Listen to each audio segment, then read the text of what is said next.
မြန်ဝုန်းကိုကုန်မင်းစွာနဲ့ငေးမောမိစင်မှာမောင်လူဟာအေးစလာအာသာမဲစကားတွေအာယုံခံငါစီမျောလိုက်စင်မှာငါစိတ်တွေပေါ်ပါလားငါတီးစင်များပြေးပြီးနေလားငါတွေ့ရာဝေတို့တော့ပါဝေတို့တော့ပါ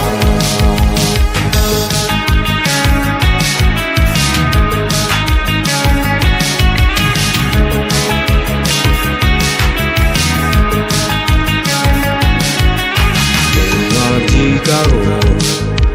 ချိန်ချိန်ငါရေးဆွဲပြီးဒီမှာငါစိတ်တွေရောင်ပြောင်းလာဉာဏ်တွေထပ်မှာငါမမြင်ခြင်းနဲ့မင်းရဲ့ရုပ်ပုံလာပြည့်ပြည့်နဲ့ပြတ်သားလာ